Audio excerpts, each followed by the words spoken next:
Assalamualaikum warahmatullahi wabarakatuh. Jumpa lagi dengan Umi Heti. Nah, kali ini kita sejenak merenungi diri kita, sejauh mana kita mengenal Allah. Mungkin kalau kita bertanya kepada anak-anak yang sudah diajarkan dari dia bisa berbicara tentang Allah, kita mengenalkan Allah dengan siapa sih yang menciptakan kita, nak? Allah. Mereka tahu. Jadi kalau ditanya kayak Kak Aisyah ya, Kak Aisyah siapa yang menciptakan kita? Allah. Siapa yang menciptakan langit dan bumi? Allah. Siapa yang menciptakan buah-buahan? Allah. Ya, dia mengenal Allah dengan apa yang telah Allah ciptakan. Nah, kita mungkin yang usianya sudah belasan, ya 20-an, 30-an, 40-an, apakah masih sama pengetahuan kita tentang Allah? Apakah kita hanya mengenal Allah sebagai Tuhan yang hanya kita sembah ya ketika dalam sholat saja, tapi ketika sholat apakah kita memaknai sholat kita, merasakan hakikat dari makna sholat kita? Nah, coba kita baca dulu surah Al-Ikhlas. Ini sudah surah yang sering dihafal ya, 3 kul, Al-Ikhlas gitu ya, salah satunya. Kita baca dulu bersama-sama. A'udzu billahi minasyaitonir rajim. Bismillahirrahmanirrahim. Qul huwallahu ahad.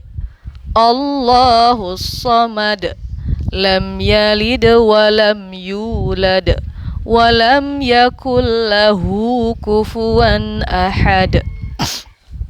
Baik, surah Al-Ikhlas ini surah yang familiar sekali bagi kita, tapi apakah kita sudah memaknai dari arti salah satunya, arti dari ayat yang kedua? Qul huwallahu ahad, Allahus samad. Allahus samad, dialah tempat kita meminta segala sesuatu.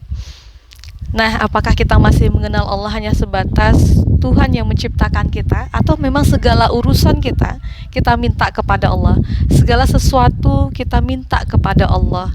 Contoh kecilnya, misalnya kita sedang ada masalah, yang pertama kita cari itu teman untuk curhat, atau kita meminta kepada Allah, minta solusi yang terbaik, minta dikuatkan, minta diberi kesabaran. Karena kalau kita mengenal Allah, kita akan mencari Allah dulu. Dengan apa? Terima dulu dengan sabar. Terima semua masalah kita itu dengan sabar. Diterima dulu masalahnya. Kalau kita tolak, itu akan menjadi stres bagi kita. Tapi ketika ada masalah, ujian, kita terima dengan sabar. Kita belajar, terus kita lakukan sholat. Di dalam sholat kita berdoa kepada Allah, meminta kepada Allah, ya Allah mohon kuatkan hamba, berikan hamba jalan untuk menjalani proses dari masalah ini, berikan hamba kesabaran gitu ya, karena sesungguhnya sesudah kesulitan ada kemudahan. Apakah sudah sejauh itu kita mengenal Allah? Di usia kita yang mungkin sudah 20-an, 30-an, 40-an, apakah kita hanya sebatas tahu Tuhan kita yang menciptakan kita saja, atau sudah mengenal Allah sejauh kita Allahus samad, meminta segala sesuatunya kepada Allah?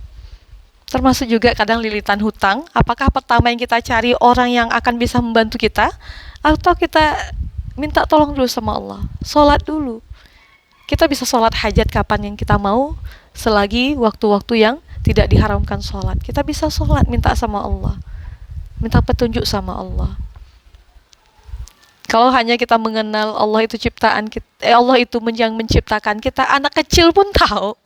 Ya, Kak Aisyah aja kalau ditanya siapa ciptakan Allah, siapa yang ciptakan ini? Allah. Mereka saja tahu. Siapa yang memberi Aisyah kekuatan hingga Aisyah sekarang sudah bisa berlari, nak? Allah.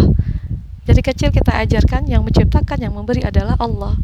Hingga kita di usia kita yang sekarang mungkin sudah 20-an, 30-an, kita harus jauh mengenal Allah agar kita, kuncinya apa?